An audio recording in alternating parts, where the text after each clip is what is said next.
أعوذ بالله من الشيطان الرجيم. بسم الله الرحمن الرحيم. الحمد لله رب العالمين، والصلاة والسلام على أشرف الخلائق أجمعين،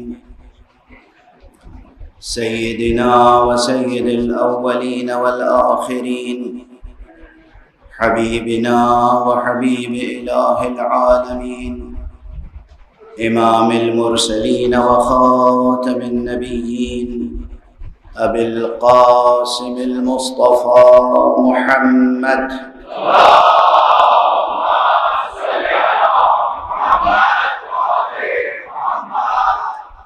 وعلى أهل بيته الطيبين الطاهرين الهداة المهديين المعصومين المظلومين، واللعنة الدائمة على أعداء الحق والدين.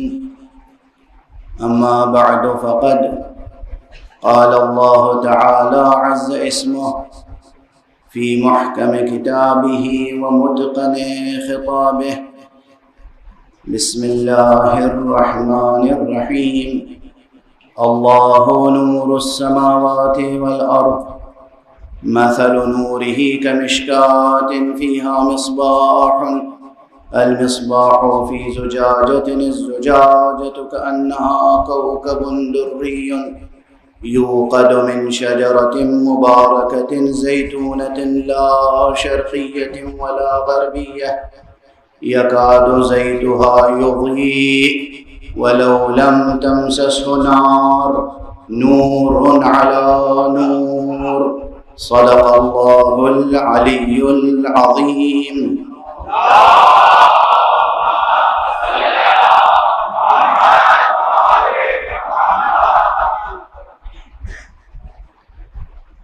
جتنی آپ کی صلوات بلند ہوگی اتنی ہی مجلس نور علی نور ہوگی.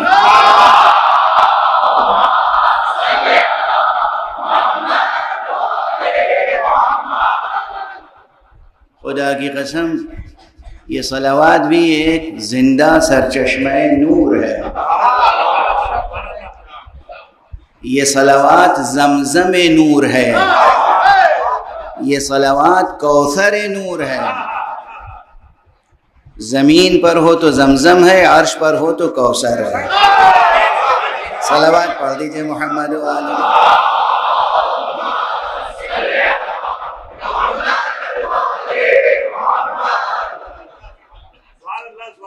پروردگار بطفیل سرکار سید الشہداء آپ تمام حضرات کو خوب قوت زندگی عطا فرمائے.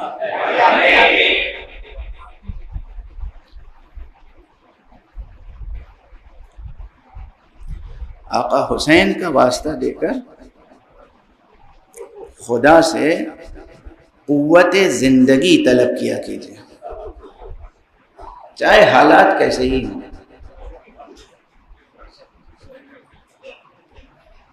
سمجھ رہے ہیں نا آپ جو میں گزارش کر رہا ہوں؟ کیسے ہی حالات کیوں نہ ہوں، اقتصادی حالات، سماجی حالات، سیاسی حالات، قومی حالات، بین الاقوامی حالات، کیسے ہی ہوں، حسین کا واسطہ دے کر خدا سے قوت حیات مانگ لیجئے. کبھی آپ کسی میدان میں انشاءاللہ کسی سے پیچھے نہیں رہیں گے.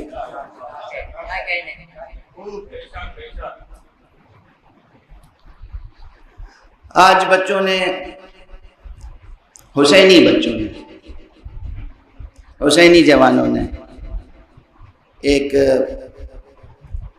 بات کہی ہے کہ میں آپ تک پہنچا دوں. کل بھی انہوں نے مجھ سے کہا تھا اور دوران کلام وہ پیغام آپ تک نہیں پہنچا سکا. یہ ان کی بات اتنی اہم ہے کہ دراصل وہ اسلام کے بنیادی تعلیمات سے جڑی ہوئی ہے، اور جو صحیح سچا اسلامی کلچر ہے اس سے جڑی ہوئی ہے یہ بات، اور وہ ہے صفائی سے متعلق۔ یہ جلوس کی صفائی، کلین جلوس کمپین جو ہے، یہ بہت اہم کمپین ہے۔ آقا حسین کے نام پر جو جلوس نکلتے ہیں، اس سے دونوں طرح کی صفائی ہونی چاہیے، باہر کی صفائی بھی، اندر کی صفائی بھی۔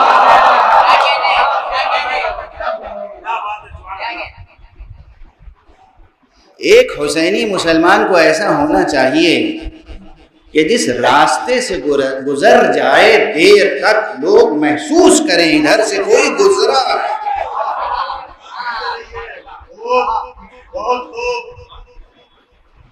وہ سلیقہ زندگی ہونا چاہیے، وہ اعتماد ہونا چاہیے، کانفیڈنس، اعتماد، اور دنیا اور جہان سے بے نیازی، کسی کو خاطر میں نہ لائیں۔ غرور نہیں سکھا رہا ہوں، بے نیازی سکھا رہا ہوں۔ غرور نہیں، تکبر نہیں۔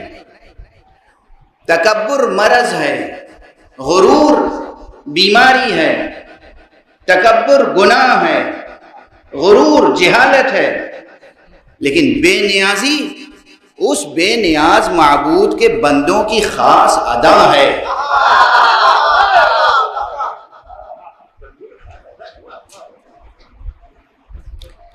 اللہ چاہتا یہ ہے کہ اس کی ہر صفت اس کے بندوں کے ذریعے سے سامنے آئے۔ یہ چھوٹا سا جملہ بہت وسیع معنویت رکھتا ہے۔ اللہ سبحانہ و تعالی یہ چاہتا ہے۔ بات آ گئی یہاں تک تو بہت آگے تک بڑھے گی، لیکن پھر میں ذرا ٹھہر کر تاکیداً اور عرض کر دوں کہ جب آپ جلوس میں شریک ہوں تو یہ جوان جو ہیں وہ بین اور یہ سب انتظام کر رہے ہیں، کوشش کریں کہ آپ راستوں کی کثافت میں اضافہ نہ کریں بلکہ کمی کریں۔ ویسے بھی حضرت امام جعفر صادق علیہ السلام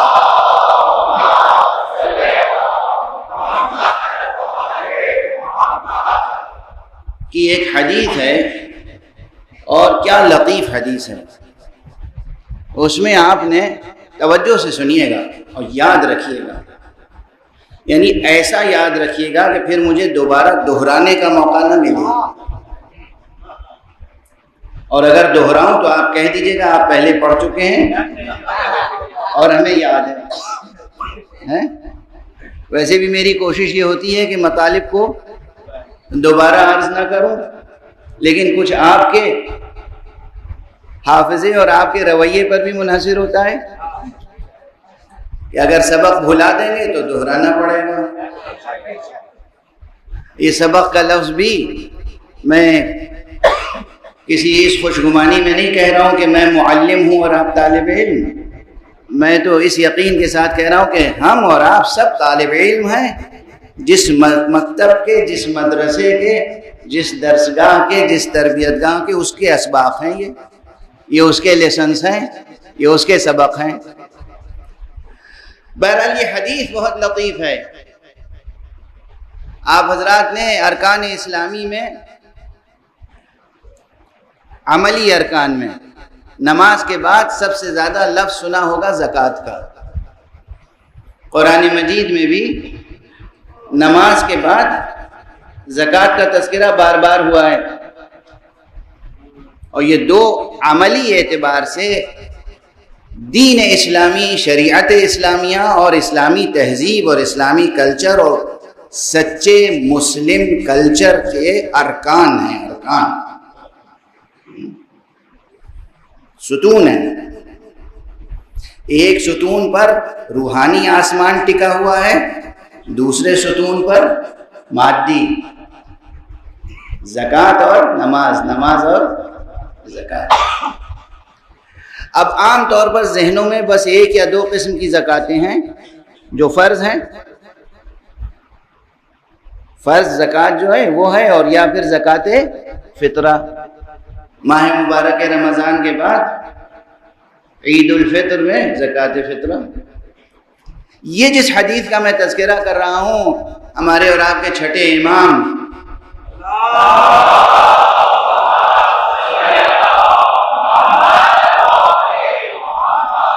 جن کے نام نامی اور اسم گرامی پر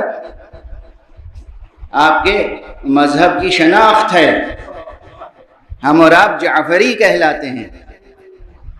اردو اور فارسی میں ایک ترکیب رائج رہی ہے، سب استعمال کرتے تھے.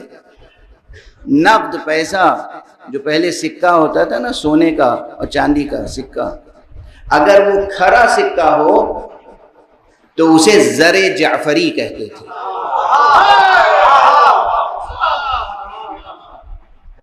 ڈکشنریاں اٹھا کے دیکھیے گا اور جو کلاسیکل لٹریچر ہے اس کا مطالعہ کیجیے گا. جو کھرا سکہ ہوتا تھا جس میں کوئی کھوٹ نہ ہو اسے کہتے تھے زر جعفری. اب سمجھے آپ کہ لفظ جعفری کی اہمیت کتنی ہے. جہاں جعفری لگ جائے نسبت، اس کے معنی ہے وہاں کوئی کھوٹ نہیں ہو سکتی.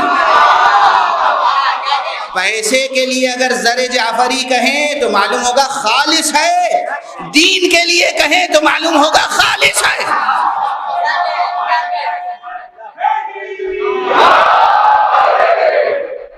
مذہب جعفری یعنی وہ مذہب جو ہر طرح کے کفر سے، شرک سے، بدعتوں سے، ضلالتوں سے، گمراہیوں سے، خرافات سے پاک ہو، وہ ہے مذہب جعفری.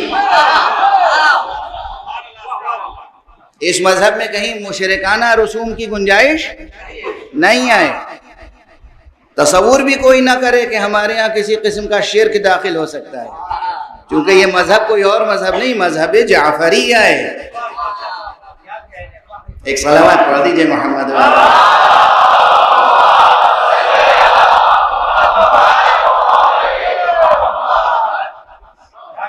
اب یہ الگ بات ہے کہ کوئی اپنے کو جعفری کہتا ہو اور سمجھتا ہو اور وہ خود مذہب جعفری سے واقف ہی نہ ہو، اور نادانی میں بہت سی ایسی باتیں کر رہا ہوں جس کو لوگ سمجھتے ہو یہ کفر ہے، شرک ہے، بدعت ہے، ضلالت ہے، وغیرہ وغیرہ. وہ ایک الگ بات ہے. میں اصل مذہب اور اصل دین کی بات کر رہا ہوں. واضح ہے؟ اصل دین یا اصل مذہب. اب دیکھیے ذہن میں موضوع کچھ اور ہوتا ہے، اعلان کر چکا ہوں، لیکن یہ جو وقتی تقاضے ہوتے ہیں ان کے بھی ذہن میں جو جواب دینا پڑتا ہے اور وضاحت کرنی پڑتی ہے تو وقت تو اتنا ہی محدود ہے، اسی میں اس کے لیے بھی گنجائش نکالنی پڑتی ہے. یہ جو حدیث شریف ہے حضرت امام صادق علیہ السلام کی،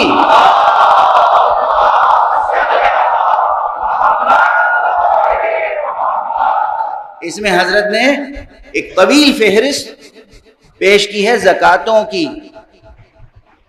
البتہ وہ مستحب زکاتیں ہیں. فرض تو معلوم ہے سب کو. اب یہ شریعت کے مسائل کو تفصیل سے بیان کرنے کا اس وقت موقع نہیں ہے، اشارہ ہی کیا جا سکتا ہے. مستحب زکاتیں، اس میں بہت سی زکاتیں ہیں. دو کا تذکرہ کر کے آگے بڑھ جاؤں. ایک زکات یہ ہے جو اس اپیل سے متعلق بھی ہے. یہ ان جوانوں کی اپیل نہیں ہے صرف. آپ نے فرمایا کہ راستہ چلنے کی زکات یہ. آپ حضرات گاڑی گھوڑا رکھتے ہیں نا، محاورتاً کہہ دیا گاڑی گھوڑا. اب گھوڑا کون رکھتا ہے؟ گاڑی سب رکھتے ہیں. اللہ ہر ایک کو اس لائق کرے کہ وہ اپنی سواری کا بندوبست رکھتا ہو. تو یہ گاڑیاں جو چلتی ہیں تو آپ روڈ ٹیکس بھی دیتے ہیں. روڈ ٹیکس لیتا کون ہے؟ حکومت. اور لے کے کرتی کیا ہے؟ میں یہاں کی اس ملک کی بات نہیں کر رہا ہوں، سارے ملکوں کی بات نہیں. خدا معلوم کیا کرتی ہے، اس لیے کہ سڑکیں تو ویسے ہی ہیں ماشاءاللہ. ہمارے یہ جملہ میرا نہیں ہے، ہمارے ایک بزرگ تھے، خطیب بزرگ تھے، وہ کہا کرتے تھے کہ بھائی وہ کبھی کبھی ہم سنا کرتے تھے کہ سڑکوں میں گڑھے ہوتے ہیں، اب تو گڑھوں میں سڑکیں ہوتی ہیں. خیر کچھ حالات بہتر ہو رہے ہیں. لیکن یہ روڈ ٹیکس اور وہ ٹیکس اور وہ ٹیکس جو جاتا ہے اس کا کیا ہوتا ہے یہ حکومت جانے، میں تو لیتا نہیں ہوں کہ آپ کو حساب دوں، حکومتیں جانے۔ زمین کا اصل مالک تو پروردگار ہے، زمین کا اصل مالک کون ہے؟ پروردگار۔ پروردگار آپ سے کون سا ٹیکس طلب کرتا ہے؟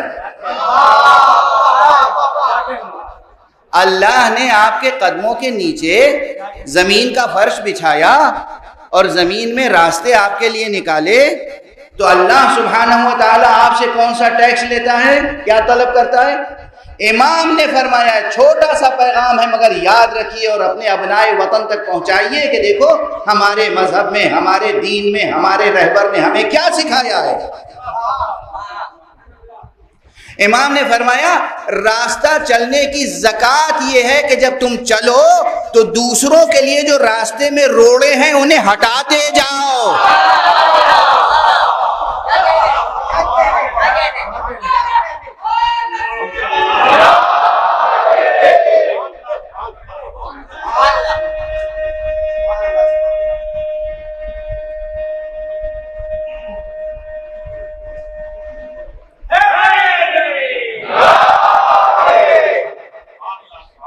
اور فرمایا آپ نے، یاد رہے گی یہ بات۔ اب میں یہ کہنا تو ضروری بھی نہیں سمجھتا کہ جو لوگ دوسروں کی راہوں میں روڑے اٹکاتے ہیں وہ کیسا گناہ کا کام کرتے ہیں، کس قدر شقاوت ہے، کیسا ظلم ہے، کیسی نادانی ہے، کیسی جہالت ہے، کیسی خدا کی نافرمانی ہے۔ کسی بھی طرح سے، اب راستے کا مفہوم بھی عام رکھیے، کسی کی زندگی میں، کسی کی زندگی میں، زندگی کی راہوں میں روڑے اٹکانا بہت بڑا گناہ ہے اور اس کا جواب خدا کو دینا ہوگا۔ تو راستے سے جب آپ گزریں، آپ کے سامنے کوئی کاغذ پڑا ہوا ہے، کوئی پتھر پڑا ہوا ہے، کوئی ایسی چیز پڑی ہوئی ہے جو آپ کو اچھی نہیں لگ رہی ہے، تو آپ کیا کریں گے؟ آپ اسے اس طرح اپنے پاؤں سے، اپنے قدموں سے ہٹا کے کنارے کر دیں کہ جب دوسرا آئے تو اس کی نگاہ کو یہ زخم نہ لگے۔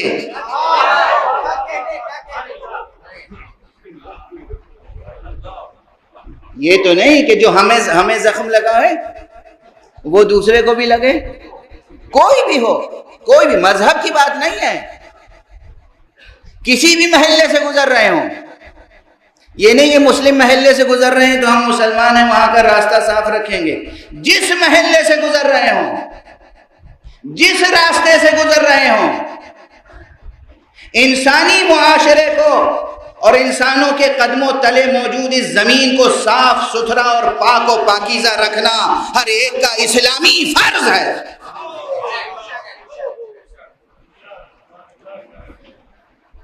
اور مذہبی اعتبار سے یہ ایک زکوٰۃ ہے مستحب، زکوٰۃ شرعی اصطلاحیں الگ ہوتی ہیں، اور جو ہم نے کہا فرض، اس کا مفہوم اہل ادب جانتے ہیں۔ ایک صلوات پڑھ دیجئے محمد وعلی محمد۔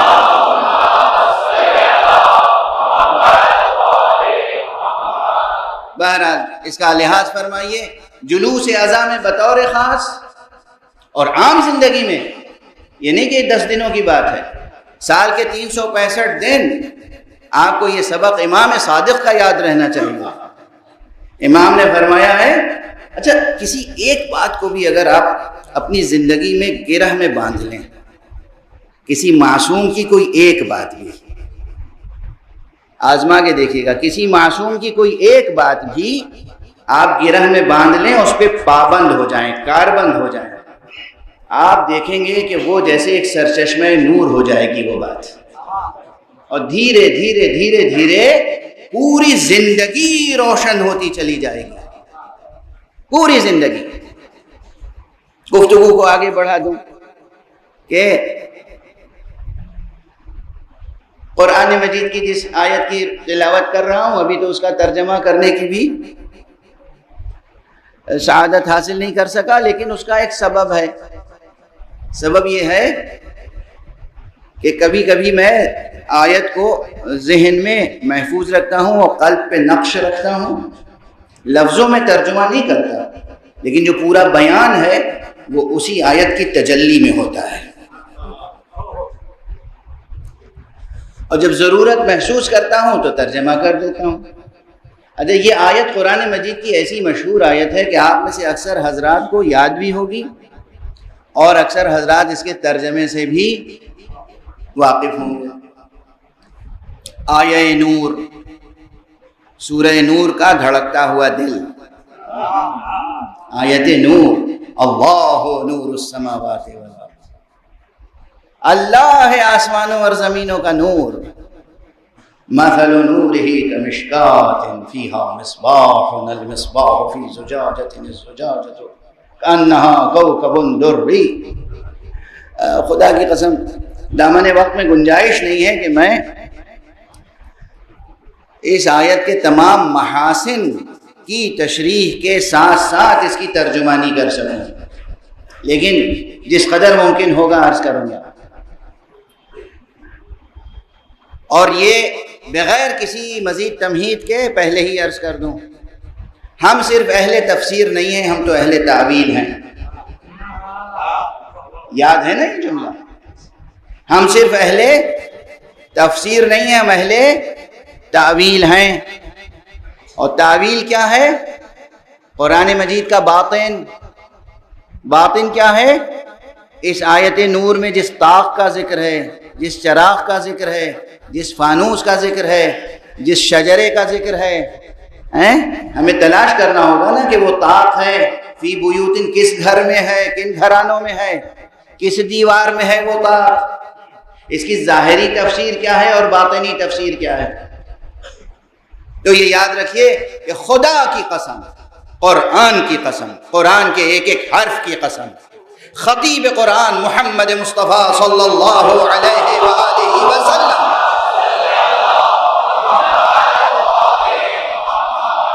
کی حیات طیبہ کے ایک ایک نفس کی قسم، قرآن مجید کے شجرہ نور کی تعویل کوئی اور نہیں ہے سوائے آل محمد کے۔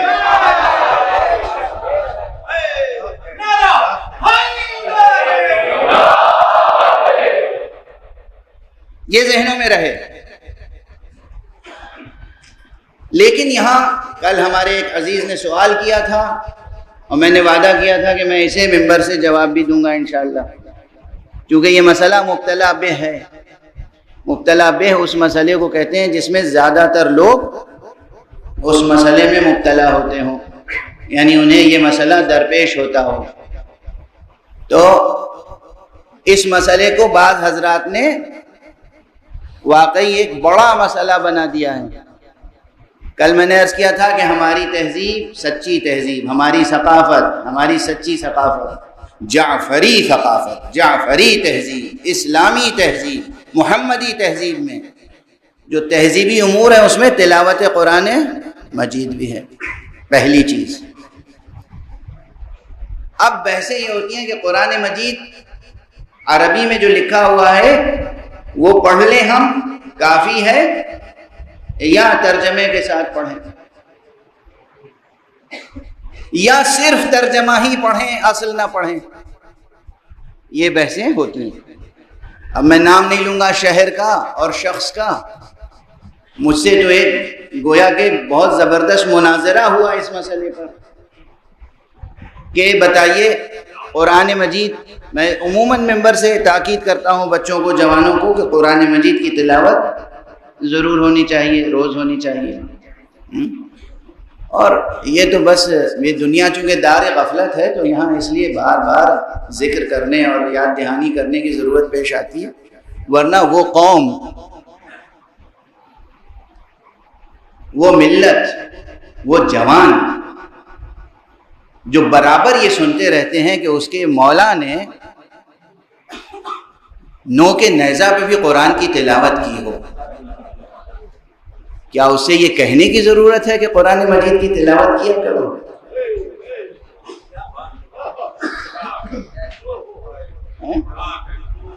واضح ہے نا بھئی؟ کتنی بار یہ روایت سنی ہوگی آپ نے، کتنی بار؟ اور مجھ سے ایک پروگریسو رائٹرز ایسوسی ایشن کے ایک سیکریٹری ہوا کرتے تھے، ان کا نام بھی میں نہیں لوں گا، دہلی میں بہت مشہور شخصیت تھی، اور مجھ پر بہت شفیق تھے، مہربان تھے، بزرگوارانہ سلوک مجھ سے رکھتے تھے۔ ایک مرتبہ میری مجلس میں شریک ہوئے اور میں نے مسائل کے دوران یہ اس روایت کا تذکرہ کیا، نوک نیزہ پہ تلاوت کا، تو مجلس کے بعد انہوں نے اپنی انتہائی بزرگواری اور شفقت کے ساتھ مجھے سمجھایا کہ دیکھیے یہ روایت نہ پڑھا کیجیے۔ میں ان کا احترام بہت کرتا تھا، لیکن اس کے بعد میں نے اس روایت کو اور زیادہ پڑھنا شروع کر دیا، چونکہ بہرحال وہ پروگریسو رائٹرز ایسوسی ایشن میں جو ایک گروہ ہے جو خدا ہی کا منکر ہے، سب تو نہیں، ترقی پسندی کے معنی انکار خدا نہیں ہے، ترقی پسندی کے معنی انکار خدا نہیں ہے، انکار دین نہیں ہے، انکار وحی نہیں ہے، انکار معجزہ نہیں ہے، ترقی خود معجزہ ہے۔ یہ جو انسان روز بروز ترقی کرتا ہے خود معجزہ ہے۔ یہ زمین بے جان زمین جو نظر آتی ہے، اس بے جان زمین کا سینہ چاک کر کے ایک جاندار درخت جو ابھرتا ہے، یہ معجزہ نہیں تو کیا ہے؟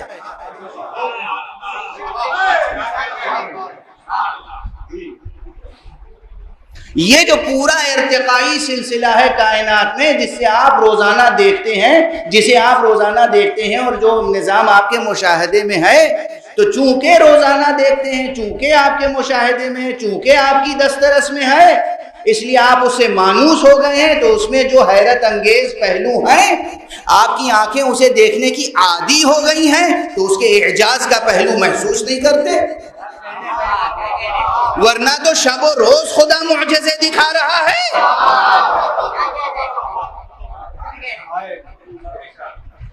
دن کا رات میں بدلنا، اور رات کا دن میں بدلنا، موسم خزاں کا موسم بہار میں بدلنا، موسم بہار کا موسم خزاں میں بدلنا، ارے آپ کی ایک سانس کا آنا، ایک سانس کا جانا،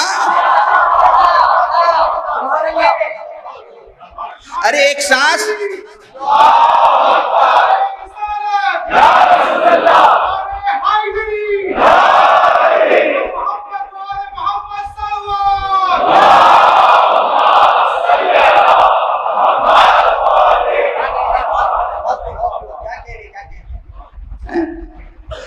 ایک سانس کے نکل جانے کے بعد اور دوسری سانس کے آنے سے پہلے درمیان میں آپ کا زندہ رہنا،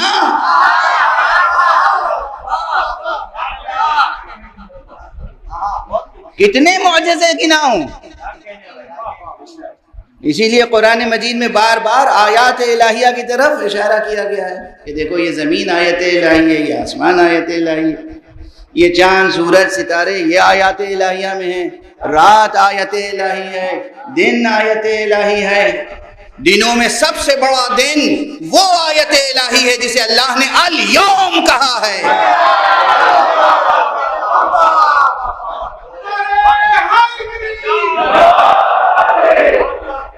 یوں ہر گزرنے والا دن آیت الہی ہے، لیکن سب سے بڑا دن جو آیت الہی کی حیثیت رکھتا ہے وہ الیوم ہے۔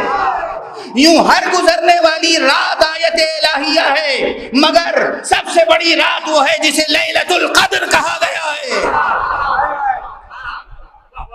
یوں آپ میں سے ہر انسان ایک آیت الہی ہے، مگر قرآن کی قسم آیت کبریٰ علی ابن ابی طالب۔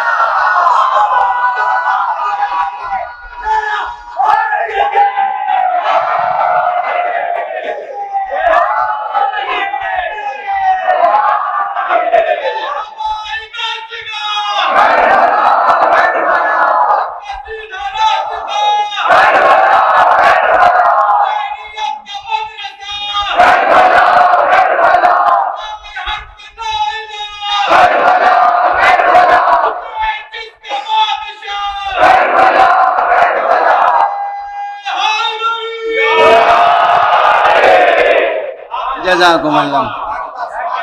پروردگار آپ کے دلوں میں ہمیشہ چراغ توحید روشن رکھے، حق کا تصور، خدا کا تصور، خالق کا تصور، ابنائے وطن کے لیے کہوں اس ایشور کا تصور جو نراکار ہے، اس نراکار کو کوئی آکار جب انسان دیتا ہے تو بس وہی بات ہمیں اچھی نہیں لگتی۔ ایک صلوات پڑھ دیجئے محمد والے۔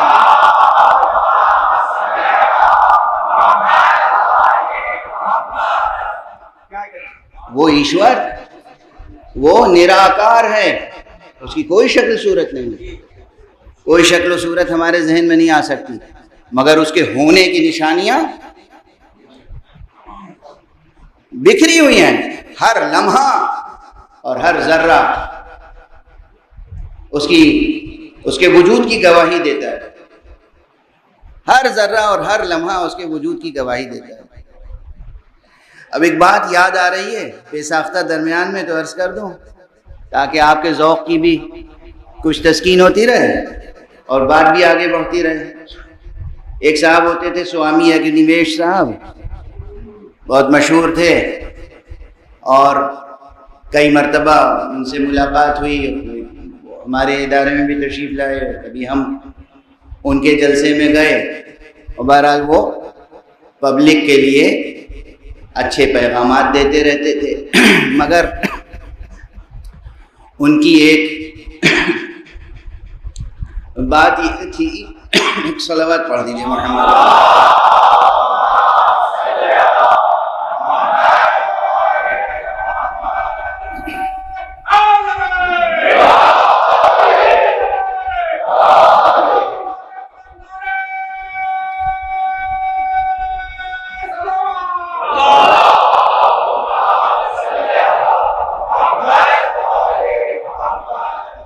ان کی ایک بات یہ تھی کہ وہ اپنی تھیولوجی اور اپنی آئیڈیالوجی کے تحت ضرورت نبوت کے منکر تھے۔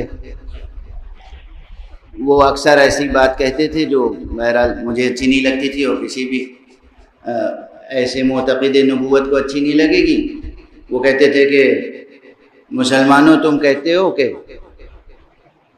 محمد رسول اللہ صلی اللہ علیہ وآلہ وسلم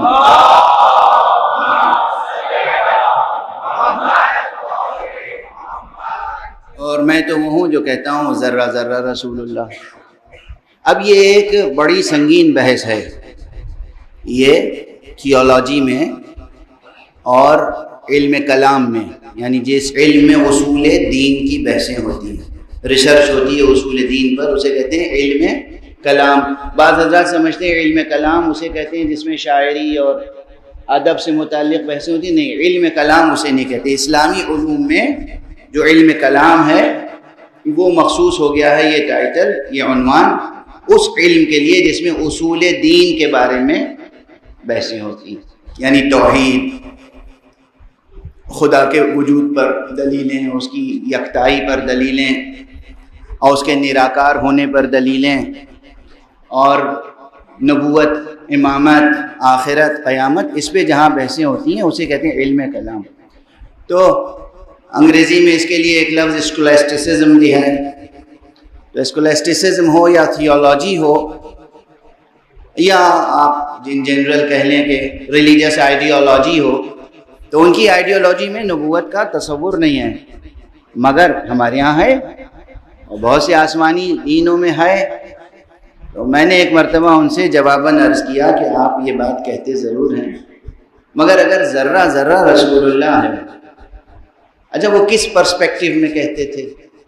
ایک لحاظ سے درست، ہمیشہ دوسرے کو 100% غلط نہیں سمجھنا چاہیے، یہ اخلاقیات ذہن میں رہے۔ کتنا ہی بڑا مخالف ہو آپ کا، اسے 100% باطل و حرف غلط نہیں سمجھنا چاہیے، اور خود کو 100% صحیح کبھی نہیں سمجھنا چاہیے۔ 100% جو صحیح ہوتے ہیں وہ معصوم ہوتے ہیں۔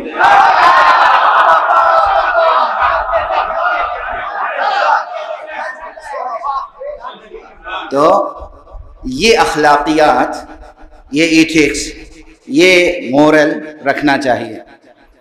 تو ان کا جو پہلو ہے وہ کیا ہے؟ ایک پہلو بالکل درست ہے، ایک پہلو اس کا 100% درست ہے.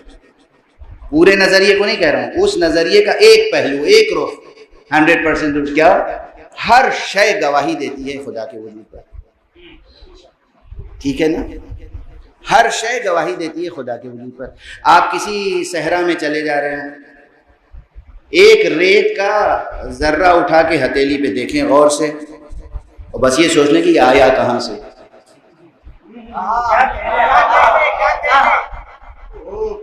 کس آئنسٹائن نے اسے بنایا ہے؟ کس نیوٹن نے اسے ایجاد کیا ہے؟ کس افلاطون نے اسے انوینٹ کیا ہے؟ کس نے؟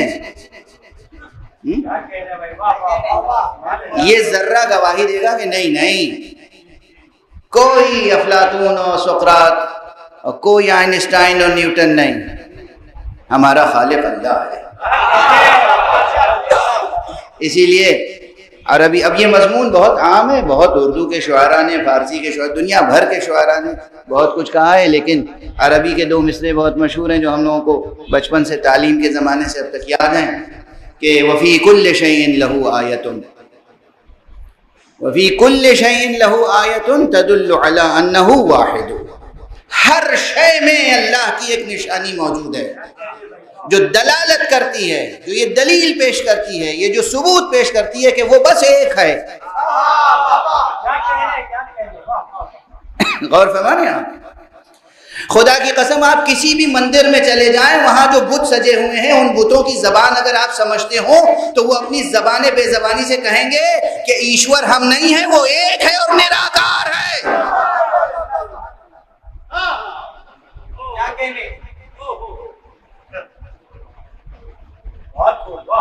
بتوں کی زبان سمجھنا بھی تو ہنر ہے.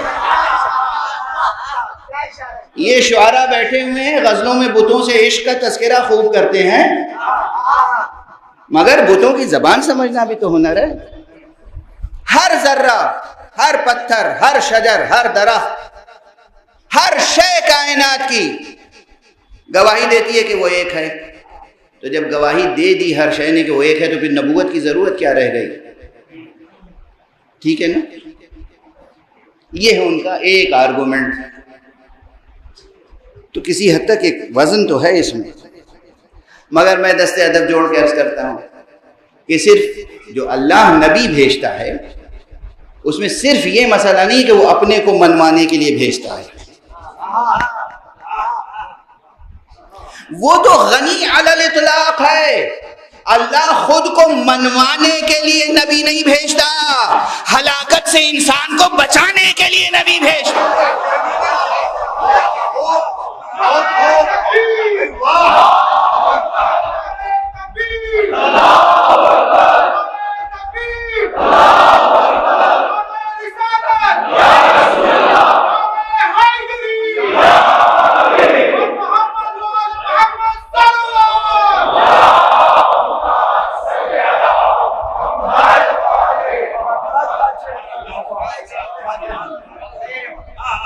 ہلاکتوں سے، ہلاکت نہیں بلکہ ہلاکتوں سے انسان کو، اور صرف انسان کو نہیں بلکہ تمام ممکنات کو بچانے کے لیے اللہ نبوت کو بھیجتا ہے، ولایت کو بھیجتا ہے، امامت کو بھیجتا ہے.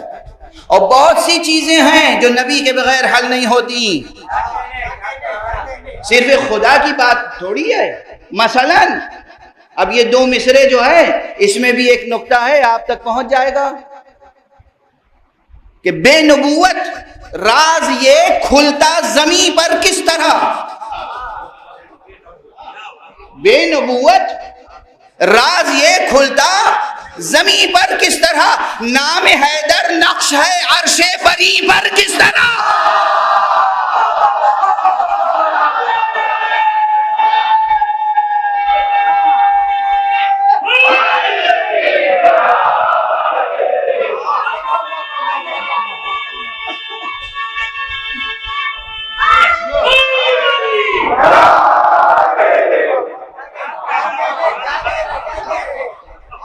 یہ تو ہمیں صحرا کے ذرے بتا دیں گے کہ خدا ہے، یہ تو ہمیں کسی متلاطم دریا کی موجیں بتا دیں گی کہ خدا ہے، یہ تو ہمیں چلتی ہوئی ہوائیں بتا دیں گی کہ خدا ہے، مگر یہ کون بتائے گا کہ عرش پر کس کا نام لکھا ہوا ہے؟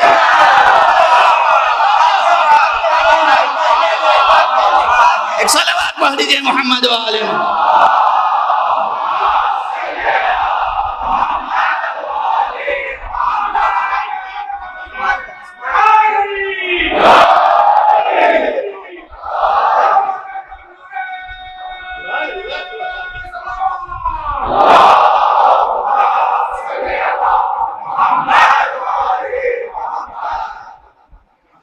تیزی سے وقت گزر جاتا ہے اور بات بالکل ادھوری رہ جاتی ہے، تو اب تیزی سے آگے بڑھ جاؤں بہرحال، لیکن یہاں ایک روایت اب تیزی سے عرض کر دوں۔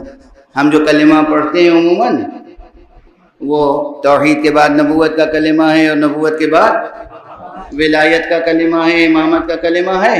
بعض حضرات معترض ہوتے ہیں کہ آخر آپ نے اضافہ کر دیا ہے، مگر ہم عرض کرتے ہیں کہ ہم نے کوئی اضافہ نہیں کیا ہے، ہمیں تو یہ خبر رسول پاک نے دی ہے۔ رسول اللہ صلی اللہ علیہ وآلہ وسلم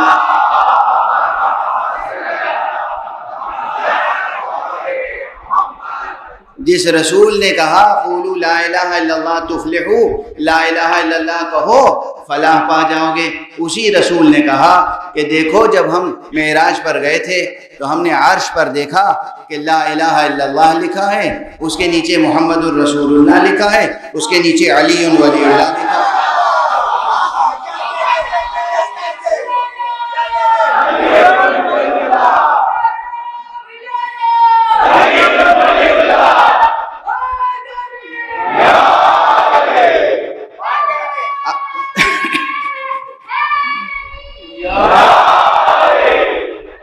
اور یہ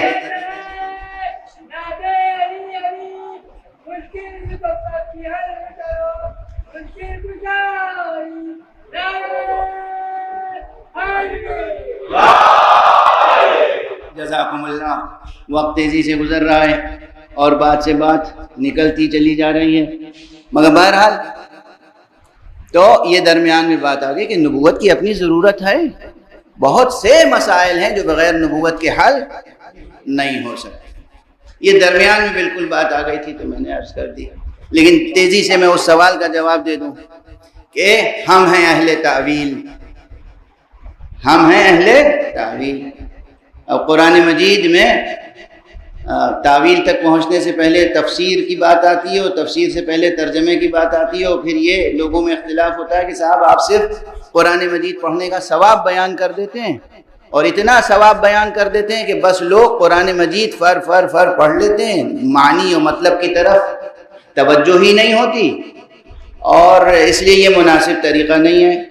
مناسب طریقہ تو یہ ہے کہ ترجمے کے ساتھ پڑھا جائے، یہ بات اچھی ہے، مگر اب کچھ لوگ ایسے ہوں گے جو یہ کہیں گے کہ پھر اصل پڑھنے کی ضرورت ہی نہیں ہے، ترجمہ ہم نے پڑھ لیا کافی ہے۔ مجھے ملے ہیں ایسے بہت سے لوگ مجھے ملے ہیں جو کہتے ہیں ہم تو ترجمہ پڑھ لیتے ہیں۔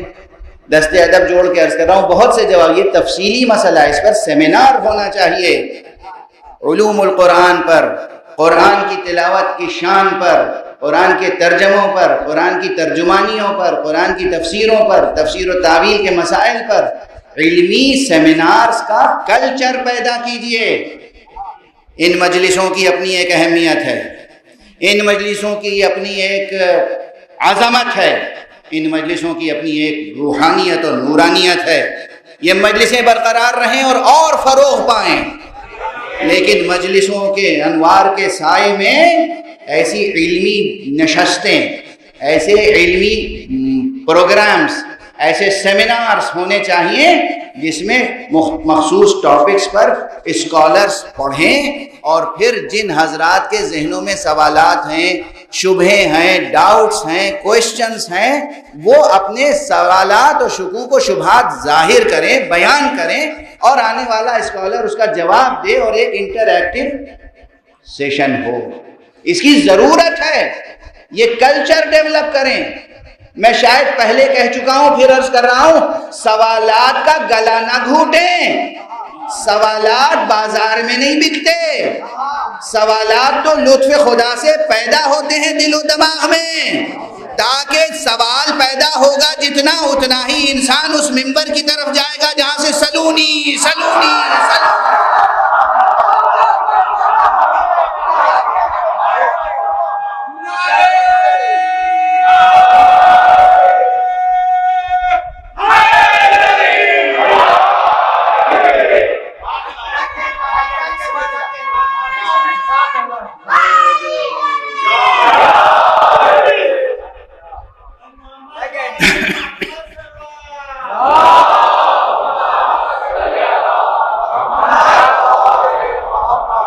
ایک ایسا موضوع ہے، اب انشاءاللہ منتظمین اور میرے میزبان حضرات توجہ کریں گے تو شاید اسی سال کوئی ایسا سیمینار منعقد کریں جو صرف قرآن اور قرآنیات سے متعلق ہو، اور جس میں اسی ایک ایشو پہ، ایک کوشچن پر کم سے کم غور و فکر کیا جائے، کہ فکر کی جائے، غور کیا جائے کہ قرآن مجید صرف پڑھ لینا، جیسے میں 2 دن سے پڑھ رہا ہوں آیت نور، کافی ہے یا ترجمہ بھی ضروری ہے؟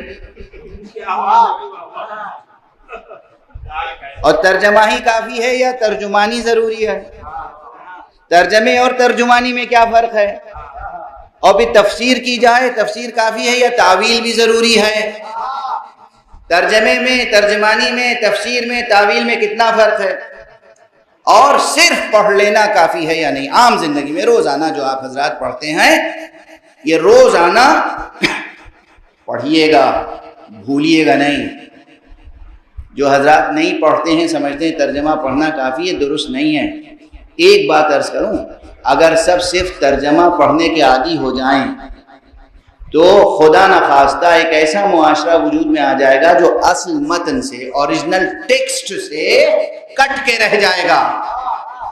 اوریجنل ٹیکسٹ سے کٹ کے رہ جانے کے معنی یہ ہے کہ کلام اللہ سامنے نہیں ہے، وہ تو ہم جیسے کسی گنہگار اور کسی ایک عام انسان کا ترجمہ ہے. ترجمے میں ہماری فہم کی ترجمانی ہوتی ہے، اصل آیتوں میں مشیت کی ترجمانی ہوتی ہے. اصل ٹیکسٹ بھی، اوریجنل ٹیکسٹ ہمیشہ سامنے رہے گا، تو اگر ایک مترجم نے غلطی کی تو دوسرا مترجم کریکٹ کر سکتا ہے.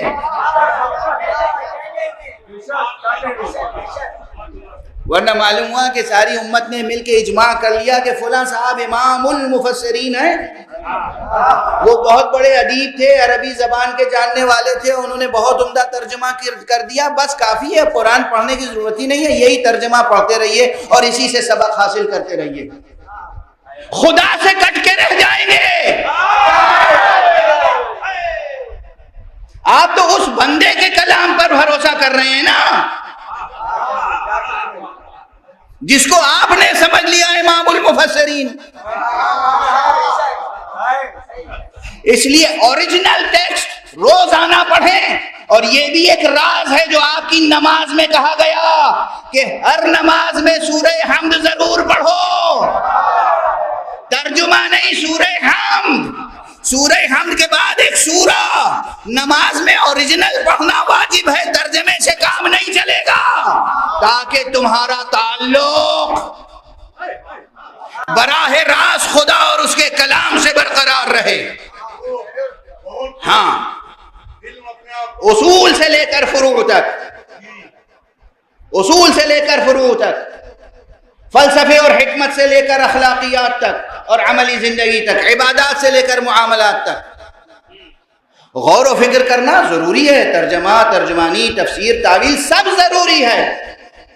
قرآن بھی پڑھیں، اوریجنل ضرور پڑھیں، سمجھ میں آئے یا نہ آئے، سمجھ میں آئے یا نہ آئے، یہ کوئی ایکسکیوز نہیں ہے کہ سمجھ میں نہیں آتا.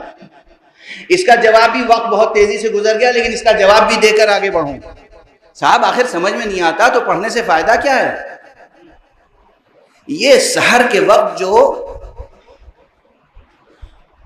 پرندے چہچہاتے ہیں، ان کی آواز سمجھ میں آتی ہے؟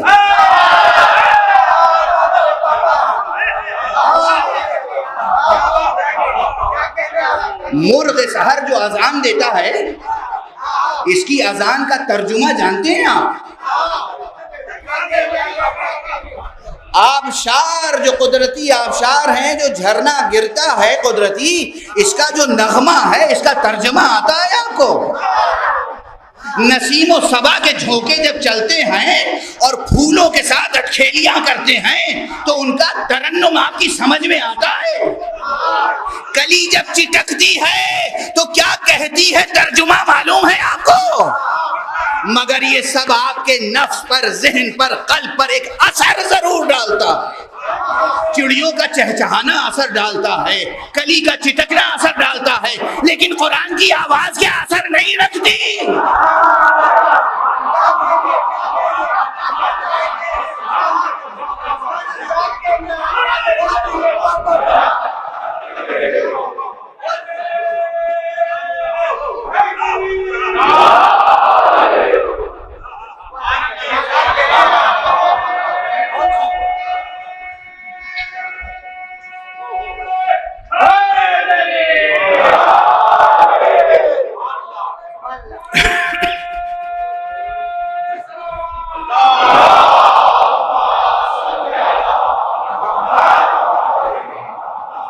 تو ترجمہ آتا ہو یا نہ آتا، اللہ کے کلام کی تاثیر ہے جو نفس پر اثر کرتی ہے۔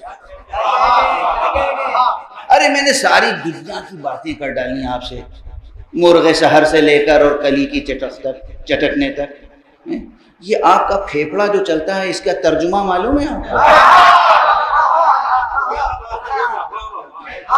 یہ آپ کا دل جو دھڑکتا ہے، اس کی آواز ترجمہ معلوم ہے آپ کو؟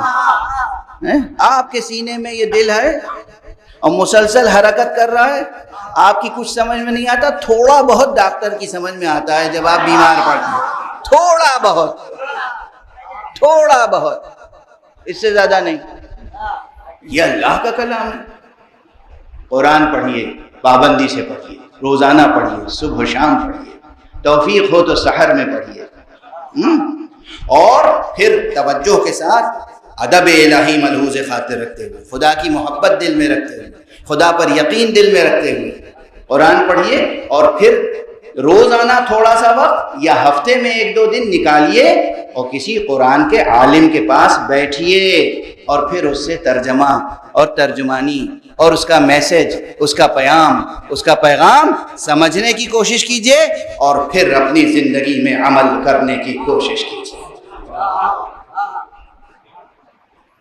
قرآن بھی پڑھیے، ترجمہ بھی پڑھیے، یہ نہیں کہ ترجمے کے بغیر تو ہم پڑھتے ہی نہیں، قرآن بھی پڑھیے، ترجمہ بھی پڑھیے، اس میں آپس میں کوئی لڑنے جھگڑنے کی بات نہیں ہے۔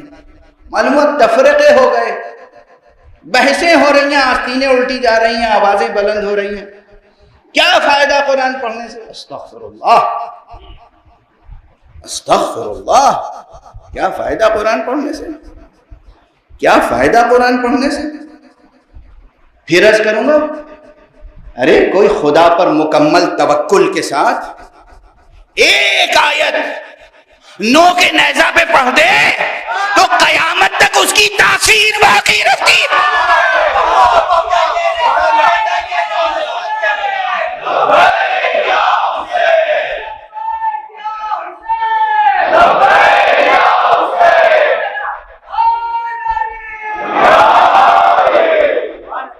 بس باتیں ادھوری رہ گئی، وقت تمام ہو گیا، آج بہت کچھ عرض کرنا تھا، لیکن چونکہ یہ ایک پریکٹیکل ایشو تھا، اس لیے اس پر تفصیل سے گفتگو کرنا ضروری ہے۔ میں چاہتا ہوں کہ جو معاشرہ پروان چڑھے، کانسیپٹس کلیئر ہونے چاہیے، ڈائریکشن بالکل کلیئر ہونی چاہیے، ان مسائل پر آپس میں اختلاف نہ کریں، جتنی توفیق ملے قرآن کی تلاوت کریں، اور ترجمے پر غور کریں، ترجمانی پہ غور کریں، میسج پر غور کریں، تفسیر سے تعویل تک کا سفر کریں۔ جب تک تعویل تک نہیں پہنچیں گے، صرف ترجمہ نہیں، تعویل تک جب تک نہیں پہنچیں گے، اس وقت تک قرآن نازل کرنے کا مقصد الہی مکمل نہیں ہوگا۔ واضح ہے؟ اور تعویل تک پہنچنے کے کیا معنی ہیں؟ جب آیت نور پڑھی جائے تو ڈھونڈیے کہ وہ طاق کون سا ہے جس میں چراغ رکھا ہوا ہے، اور کس گھر میں ہے وہ طاق۔ اللہ نور السماوات والارض مثل نورہ کمشکات، کس طاقچے میں رکھا ہوا ہے؟ یہ چراغ توحید جس سے ساری کائنات میں، یہ ہے تعویل کی جستجو۔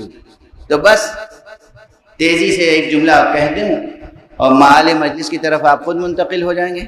یہ کوئی اور طاقچہ نہیں ہے، اس کی تعویل اور قرآن مجید کی تعویل اور تفسیر کے مراتب ہوتے ہیں، اور جب تک کوئی اصول دین سے ٹکرانے والی بات نہ ہو اور مسلمات شریعت سے ٹکرانے والی بات نہ ہو تو اسے رد نہیں کرنا چاہیے۔ جو عرفاء ہیں، جو مسٹسزم، میں عرض کر دوں، شاید بعض حضرات کے چہروں پہ سوالیہ نشان ہو، کل میں نے ٹھیک 10 بجے مجلس ختم کر دی تھی، اور آج مجھ سے کہا گیا ہے کہ یہاں وقت جو ہے وہ غالباً 10:15 تک کا وقت ہے، جو نظام مقرر ہوا ہے گورنمنٹ کی طرف سے اور تمام امام بارگاہوں کی اجتماعی جو تنظیم ہے اس کی طرف سے، تو اس سے پہلے ختم کرنا بھی مناسب نہیں ہے، یہ بھی ساتھ ساتھ کہہ دیا گیا انتظامی لحاظ سے، چونکہ مختلف امام بارگاہوں سے مجمع نکلتا ہے اور پھر 2 طرف سے مجمع نکل رہے ہوں تو پریشانی لاحق ہوتی ہے، تو اس لیے مجھ سے کہا گیا ہے کہ وہ وقت کا لحاظ رکھا جائے۔ تو اس لیے ایسا نہیں ہے کہ میں آپ کو دیر تک اپنے بیان سے گویا سما خراشی آپ کی کرنا چاہتا ہوں، ایسا نہیں ہے، بلکہ ایک مجبوری ہے۔ ایک صلوات پڑھ دیں محمد علیہ۔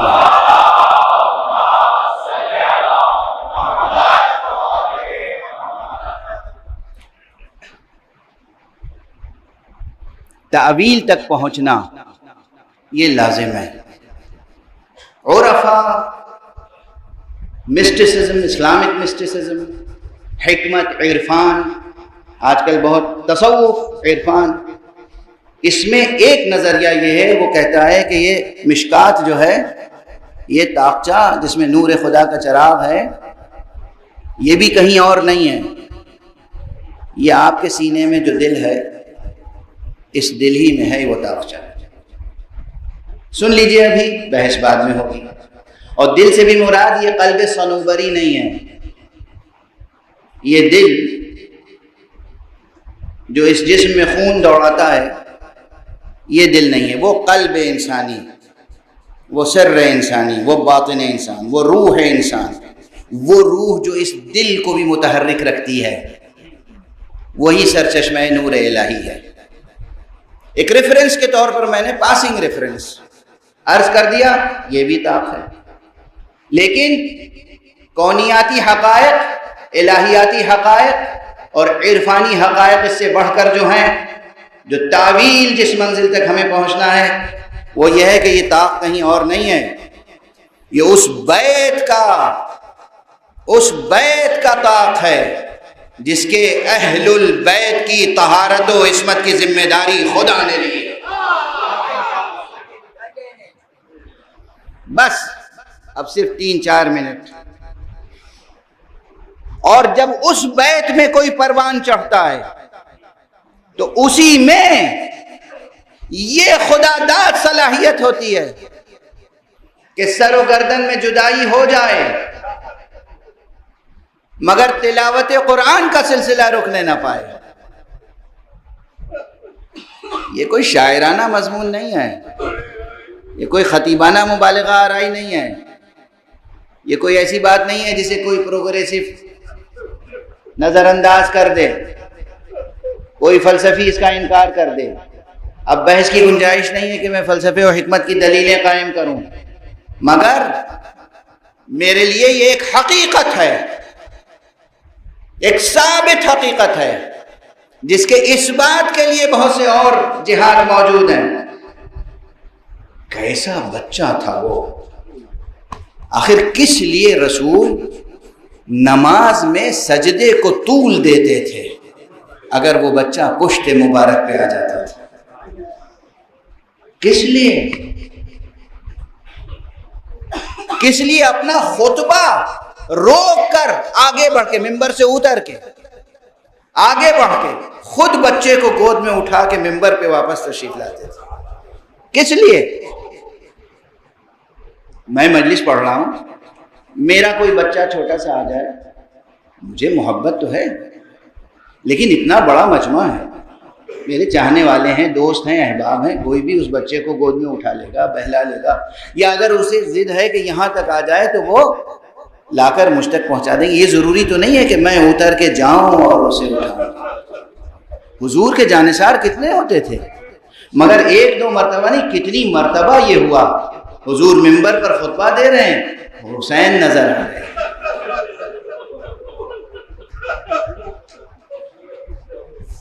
اور لوگوں نے چاہا کہ حسین کو گود میں لے لیں، آپ نے کہا نہیں نہیں، تم نہ اٹھاؤ حسین کو۔ خود خطبہ روکا، ممبر سے اترے، آگے بڑھے، حسین کو اٹھایا، پیار کیا، اور لانے کے بعد برابر میں بٹھایا اور کہا ھذا حسین فاعرفوہ، یہ حسین ہے، اسے پہچان لو۔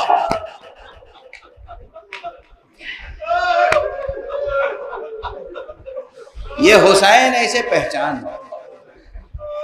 خطبہ دے رہے ہیں تو حسین کے لیے کہہ رہے ہیں ھذا حسین فاعرفوہ، یہ حسین ہے، اسے پہچان لو۔ نماز کی حالت میں ہے، سجدے میں پشت پر آ گئے تو فرما رہے، تو اور بعد میں طول دے دیا سجدے کو، مشہور روایتیں ہیں، صبح و شام آپ سنتے رہتے ہیں۔ اور جب سر مبارک کو اٹھایا اور نماز تمام ہو گئی تو پوچھنے والے صحابی نے پوچھا یا رسول اللہ، آج آپ نے نماز کو بہت طول دے دی، نماز کو آپ نے طول دے دیا، سجدے کو طول دے دیا آپ نے؟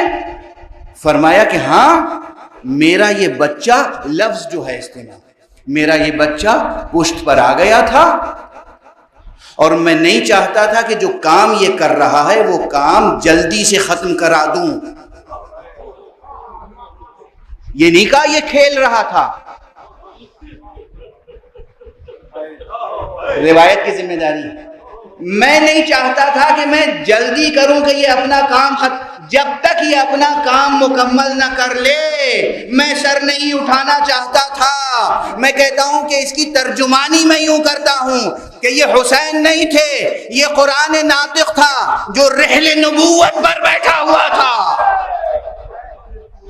اور قرآن وجودی کی تلاوت کر رہا تھا۔ اس لیے رسول نہیں چاہتے تھے کہ تلاوت حسین منقطع ہو جائے۔ یہ ہے حسین، ممبر پر ہیں تو پہچنوا رہے ہیں، نماز میں ہیں تو پہچنوا رہے ہیں، اور وہ ہیں حسین کہ جو بس کیا عرض کروں، سر پہ امامہ بار ہو جاتا ہے، سر پہ امامہ بار ہو جاتا ہے ایک جملہ کہنے کے لیے کہ جسم مبارک گھوڑوں کی ٹاپوں سے پامال ہو۔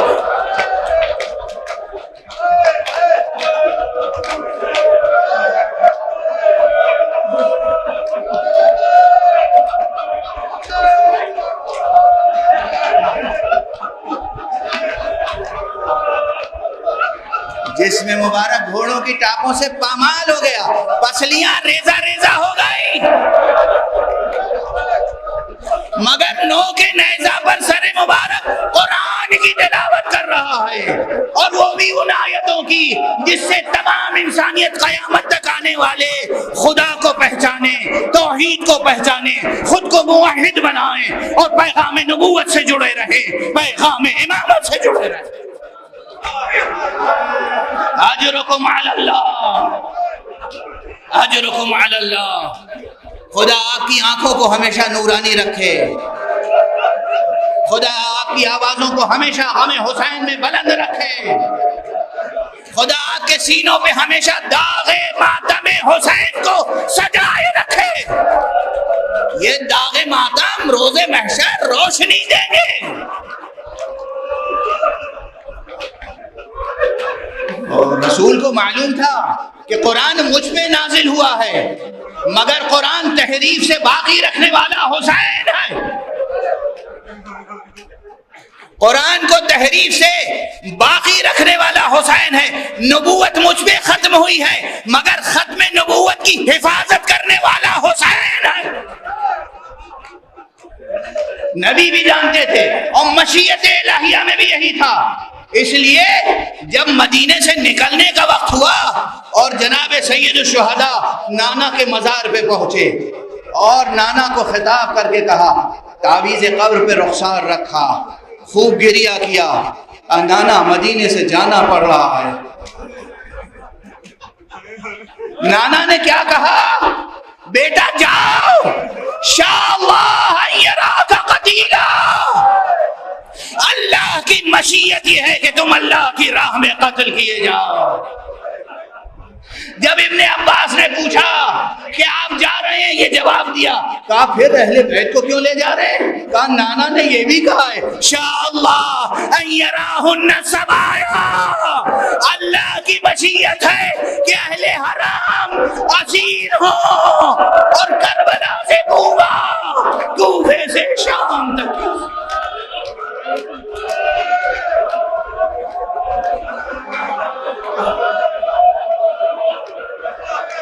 انا للہ و انا الیہ راجعون, انا للہ و انا الیہ راجعون, رضا بقضائہ و تسلیما لامرہ.